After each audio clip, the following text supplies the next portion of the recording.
Okay mga kaigsunan, padayon ta sa ato ang hisgutan kagahapon, no? Sa atong hisgutan kani gahapon, naghisgot ta about og mga panghitabo nga makita diha sa mga nagatuo sa dihang motuo ang tawo, no, sa tuang Ginoong Jesucristo, sa dihang ang tawo makatuo na, no, diha sa Ginoo. So tong gibiyaan na gahapon kay temporary tang nagatapos ug karon ining orasa atoan na sa padayonon kining maong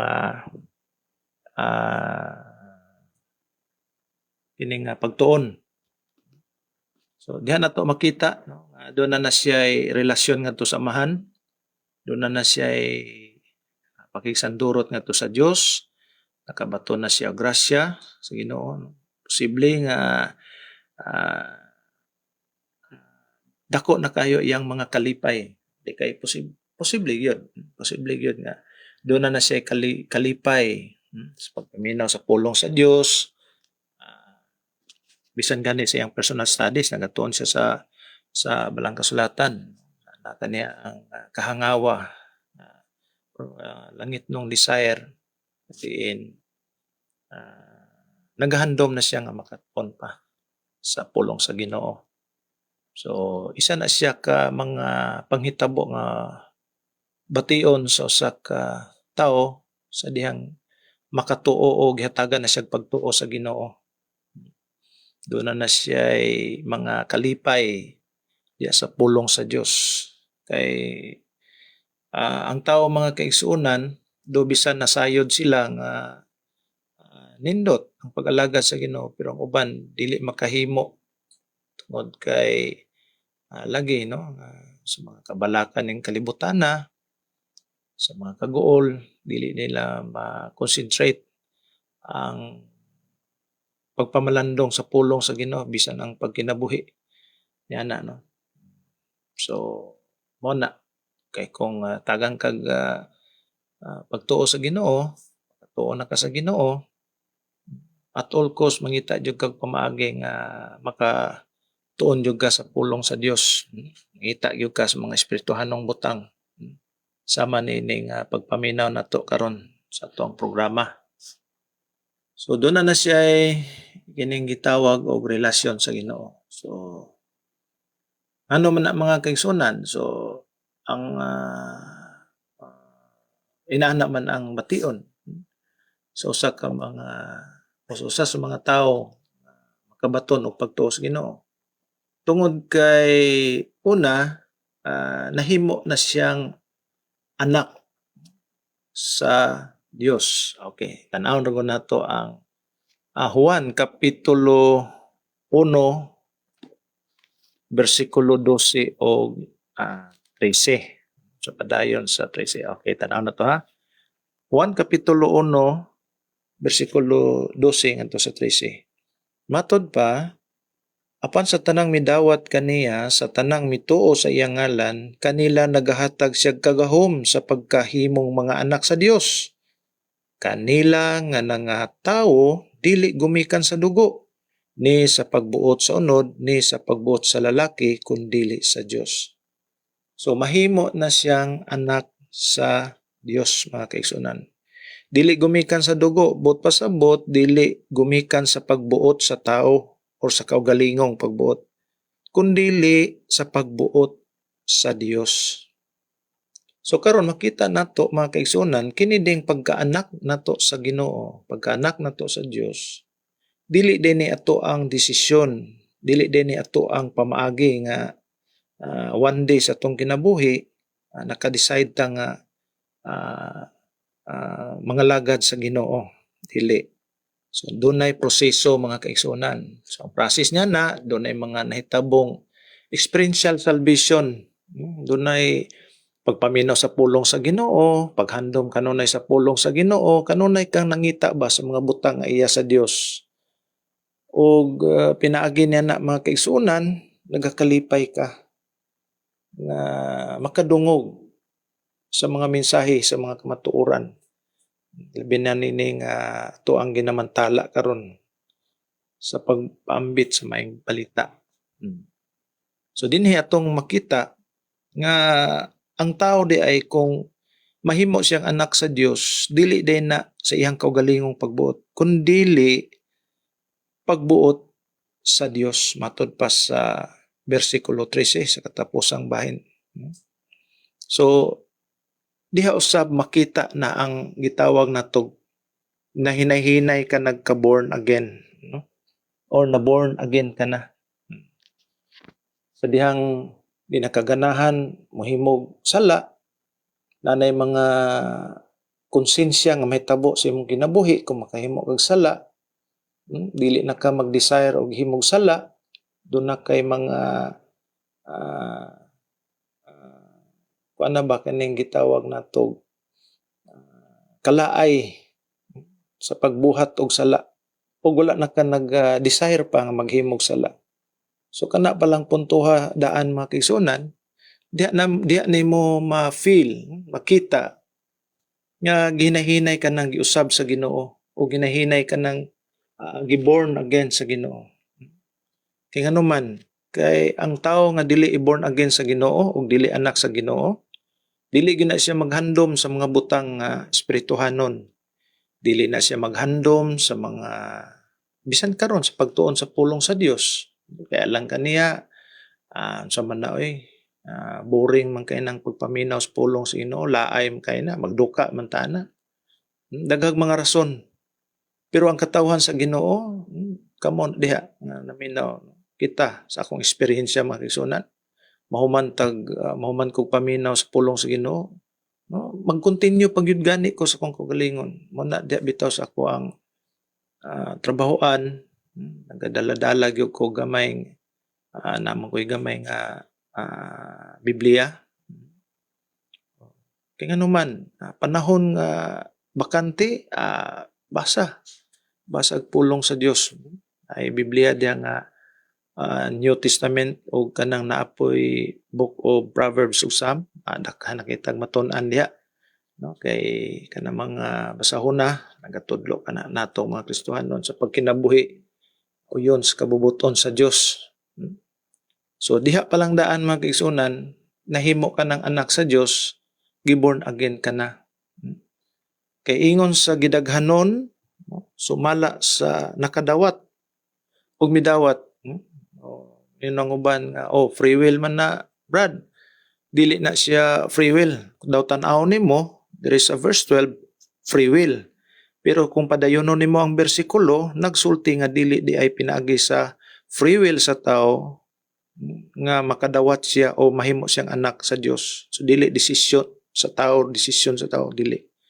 Di diha sa iyang kaugalingong kahimuan, desisyon niya dili. Kaya ang bersikulo nagsulti, kaya pasumpay man, okay, kama man nagingon diya sa butang sa kulon, kaya sa Bisaya manggod kama, no? Kulon. So parang apasumpay sa ilang butpasabot. So which were born not of blood, nor of the will of the flesh, nor of the will of the man, but of God. So klaro kayo. So mao na ang mahitabo sa usa ka tawo nga nagatuo na sa Dios. Mahimo na siyang usa ka bag-ong binuhat. No, kaya ito makita na diadaan sa ikaduhang Korinto, Kapitulo 5, dirita sa versikulo 17. Okay, mga kaigsunan ha. Ayaw po mong kalimot o pakli diha sa inyong Biblia. Every time nga magtuon ta sa pulong sa Dios, ba ni Pastor Andres Atop o ni Attorney Lemuel, naapuntay ato ang kaugalingong Biblia o ballpen o notebook sa pag-record nining maong ato ang mga bersikulo. Okay. Wala gingon diya busa kung ang tao ana kang Kristo siya bag-o ng binuhat. Ang daang mga butang nangagi na, tanawa bagong butang nahiabot na.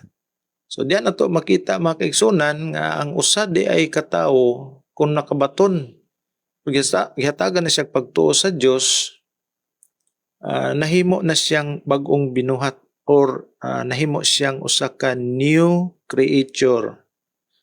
Ug ang daang mga butang nagapangagi na, gikalimtan na gid sa Ginoo. So ang atong kinabuhi sa dihang mahimo tang anak sa Dios, gipasaylo na ang ato ang mga sala. Giusab ta niya, gibag-o ta niya. Bitaw na mga kaigsunan sa ato ang mahinumduman ba? Ba wa man to madayon og hisgot ni pastor kadtong katong 3 days bitaw tong pagkamatay ni Ginoong Kristo, ba? Kaya daghan magong nagatuo nga Friday crucifixion, no? Pero kita wala ta nagatuo niya na kay sa matipas na kadali sa itong istorya, no? Kay matod pa diha sa sa John chapter 11 verse 9. Ato ra kung islutan kadali ni. John chapter 11 verse 9. Okay, asa man to? Tanawa diha sa inyong mga Biblia mga kaigsunan. 11 verse 9 matud pa. Okay, dara. Og si Jesus mitubag nga nagaingon, dili ba ang adlaw na pulo man og duha katakna? So ang adlaw dunay 12 hours. So kun manlakaw magalakaw sa adlaw dili siya mahipangdol kay siya magatan-aw man sa kahayag nining kalibutan. So diya nato makita nga ang adlaw dunay gitawag og 12 ka oras ug ang gabi doon na sa gitawag og 12 ka oras to consist na dunay gitawag og 24 hours to complete one day.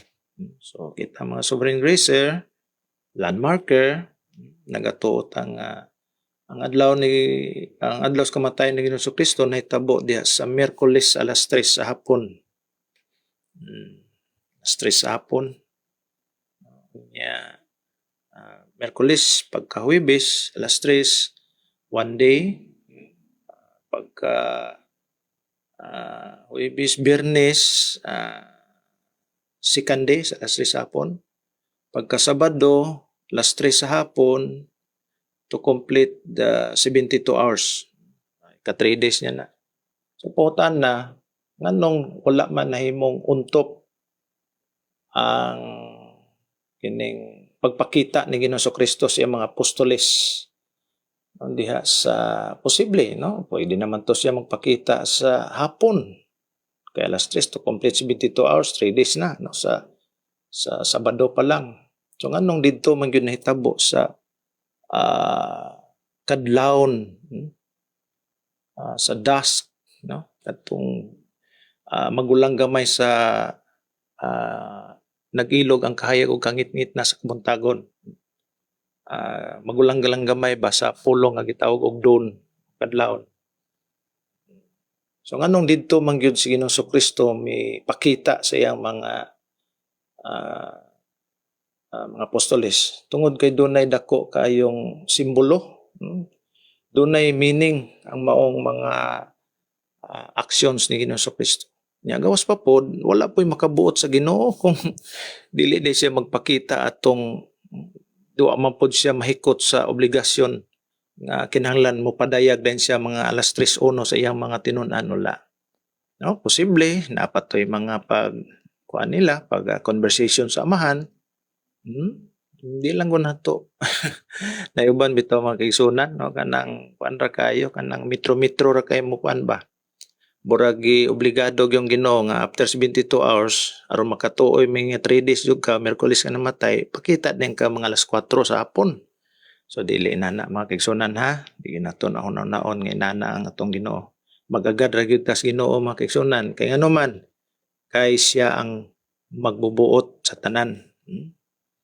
So mo na, no? So nganong buntag man pud to si Kristo nagpakita. Para sa kuha mga kaigsunan, no? Posible nganong buntag siya or kadlawon na, no? Di buntag kadlawon, no? Nga nagpakita siya. Kadto simbolo mga kaigsunan nga ang iyang pagkabanhaw timailhan sa paglaom sa mga katawhan sa Dios. Paglaom nga unsa nga gipildi niya ang kamatayon nga diha siyang pagkabanhaw padayon nga mo hari ang kahayag nganhi kanato, no? So kasi siyempre buntag padung na mo hayag so mawa na ang kangit-it. So mao na no? Posible nga mauna ang mga gihimo sa tuang Ginoo. Unya gawas pa pod dias kabuntagon na ang kalinaw. So posible sa mga katawhan sa Dios gihatag pod niya ang kalinaw, no? Padayon niyang giwala, no? Ang mga kagahapon nato nga puno sa kabalaka, siyempre balaka gud tong mga apostoles sa unang panahon, no? Nga namatay ilang Ginoo, ilang agalon, ilang magtutudlo, magunsa na lang sila.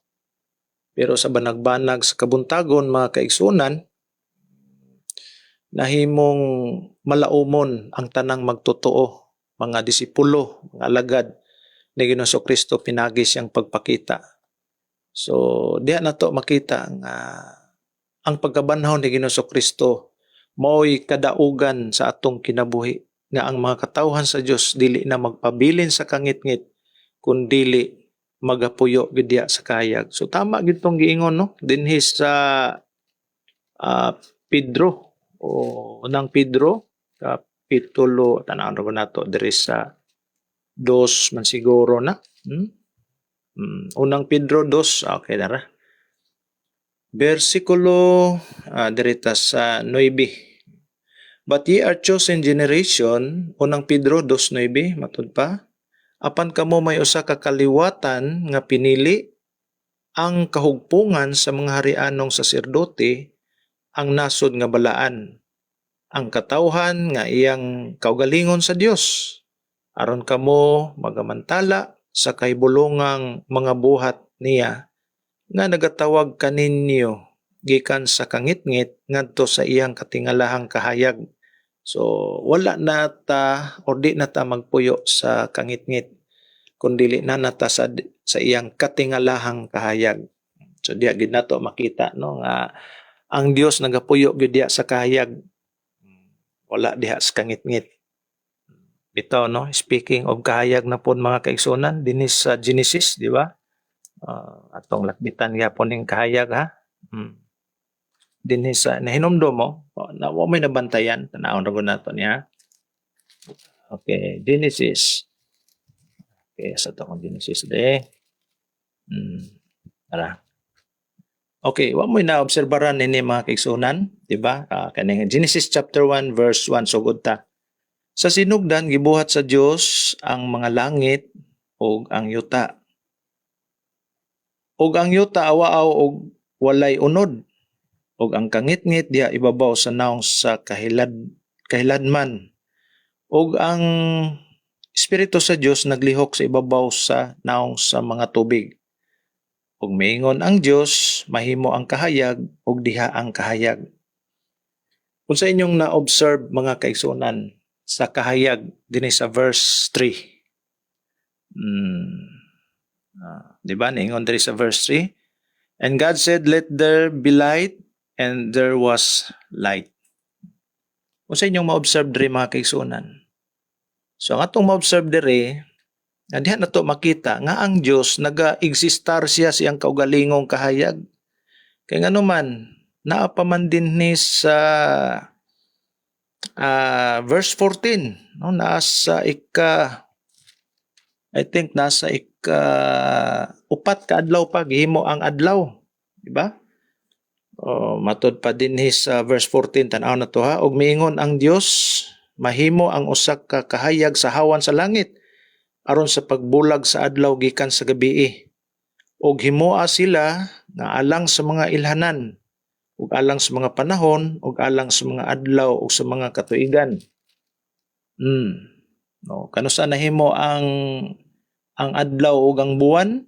Naa sa ikaupat ka adlaw. Matud pa sa verse 19, ug dihay kapunon ug dihay kabuntagon adlaw nga ikaupat. So diyan na to makita mga kaigsunan nga ang Ginoo naga-exist siya sa iyang pagkahayag. Managingon ba, no?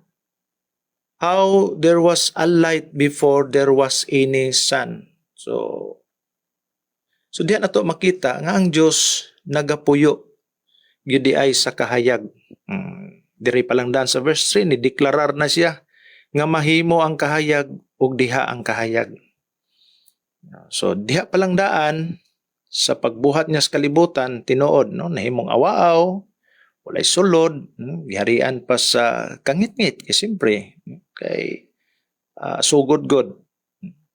O mo na to ang kinabuhi pod diri sa verse 2 mga kaigsunan. Sa dihang wala pa ta diha sa pagpangalagad sa Dios, atong kinabuhi awaaw, walay sulod, napuno sa kangit-ngit. Sa dihang ang grasya, ang Espiritu sa Dios milihok nganhi ibabaw sa atong kinabuhi o dinhi sa atong kinabuhi, nakabaton kitag kahayag o kanang kahayaga mao ang gitawag sa unang Pedro 2:9 nga katingalahang kahayag. So ang mga katawhan sa Dios kanunay yung magpuyo sa kahayag o wala diha sa kangit-ngit. O na no?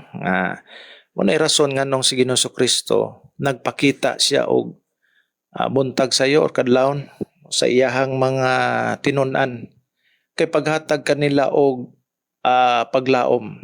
So bag-ong adlaw no adlawng Domingo. So mintag a new beginning, di ba? Sugod sa adlaw man po ng adlawng Domingo kay to complete 72 hours nahitabo man dito sa alas 3 pa sa Sabado, no? So mao to nga wa niya alang-alang ang pagpakita sa iyang mga katawhan. Didto gyud siya mi-start sa Domingo kay bag-ong adlaw, no? Padong na pod mahayag so gibungkag ang daghang mga symbolic no nga posibleng ato ang ma-illustrate diha kung anong si Kristo.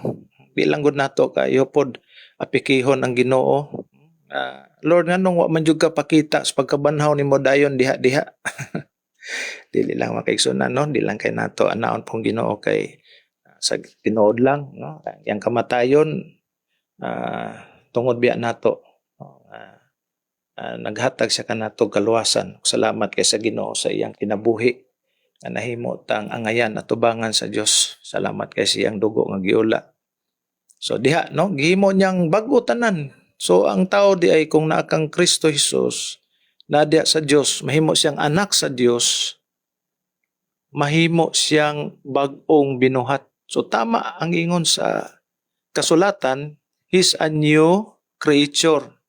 New creation, bago na siyang binuhat. Old things are passed away.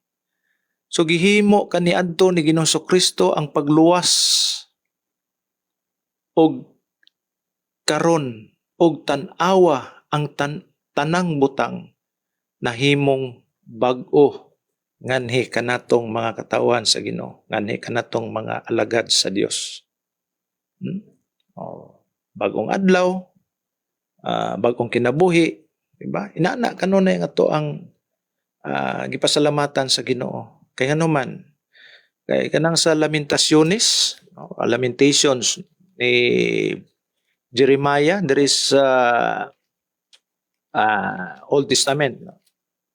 Diri na siya sa before man siguro na Ecclesiastes, sa pagkadali magsunan ha kay medyo okay, tara. Okay, Lamentations, Ecclesiastes, Song of Solomon, sunod na sa Jeremiah. Okay, Jeremiah and then Lamentations. Sunod sa Jeremiah. There is chapter 3 verse 22 o there is 23. Tungod sa mga mahigugmaong kalulot, kaluoy sa Dios, kita wala mga laglag kay ang iyang mga kaluoy walay paghubas. 23. Sila ginabag-o sa matag buntag. Dako ang imong pagka matinumanon. O man kana mo nang dapat ang Dios gyud magkupot nato, dili gyud kita ang makupot sa Dios. So salamat sa walay kondisyong kaluwasan pagpili pagtawag sa Dios nganhi kanato mga kaigsunan. Kay ngano man naghatag nagkasiguruhan, naghatag nag-assurance nga dili gyud ta mawala diha sa iyang mga kamot. Matud pa, they are new every morning, great is thy faithfulness. Grabe ang Ginoo Salamat yung kay Lord sa kaluwasan ng imong gihatag kanamo. Salamat sa Ginoo sa mga daan mo mga gituohan, pagtulunan, gikuha minimo gikan diha. Salamat Ginoo gikan sa mga kangitngit. Diin grabing kangitngit daw magunitan ang kangitngit. Gidala minimo sa kahayag nga langit nun, kahayag nga katingalahan. Muna mga kaigsunan na mahimong awit nato sa tong kasing-kasing sa tong mga ngabil ang katingalahang grasya sa Dios. So muna daghan kaayo ang mga posibleng mabuhat sa Dios gyud sa tuwa, dili mahuman. So muna ang kahayag. So diha. Mo nang ang tao kung naa diha sa Ginoo, dili gyud siya magalakaw sa kangitngit. Salmo 119, 115 ba na?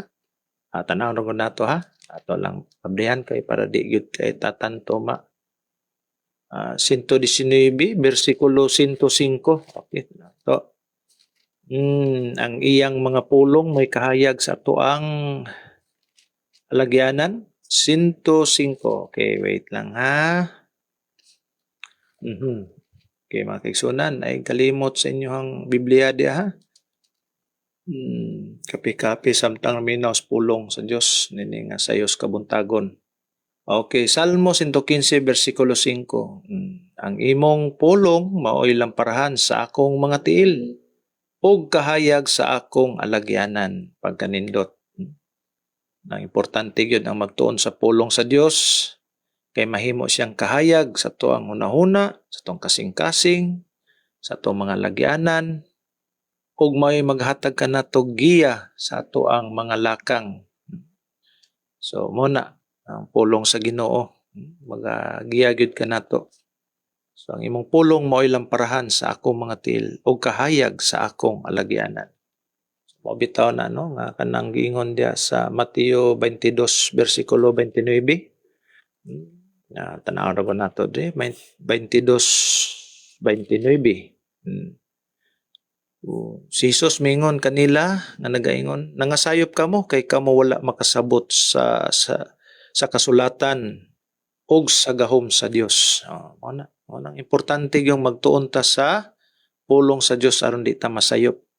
Anong daghang nakahimog sala, nalimot ug wala magtuon sa pulong sa Dios. Ang mga katawhan sa Ginoo di gyud ta mo lugak, di gyud ta mo distansya sa pagtuon sa pulong sa Ginoo. Okay. Pastilan yung paita, no.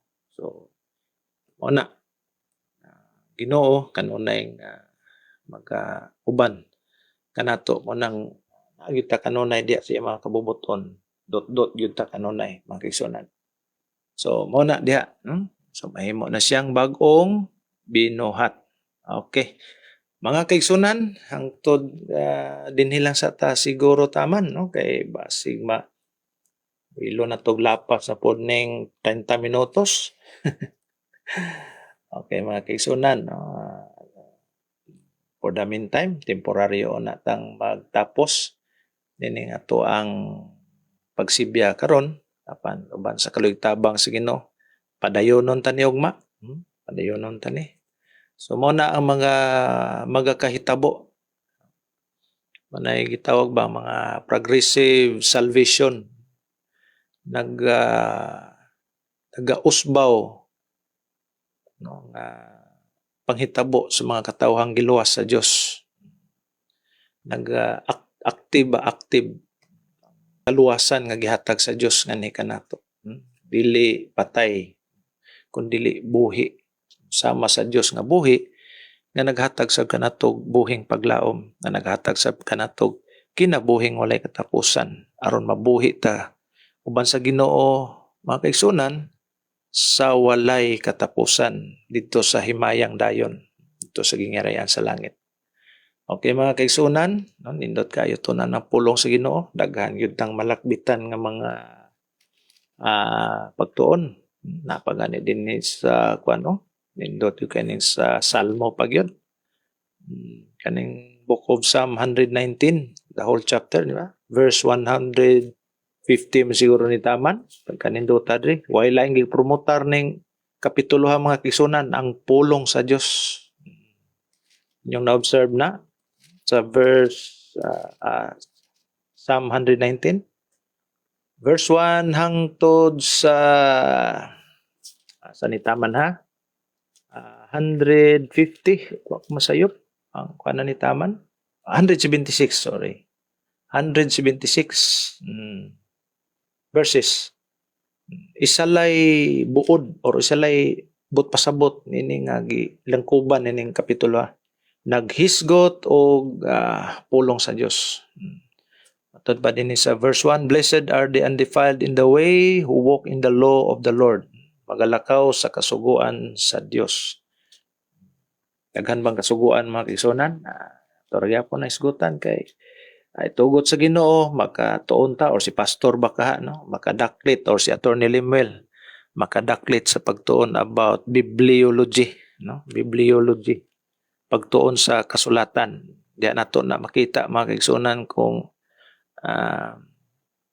kaingon ta bang hala ka kuyaw dai no? Yes, it's so wonderful and amazing, no, to study the Word of God. Makita nimo ang vast oceans, dili matukib nga gilawmon sa kadagaya sa kamatuoran sa pulong sa Dios.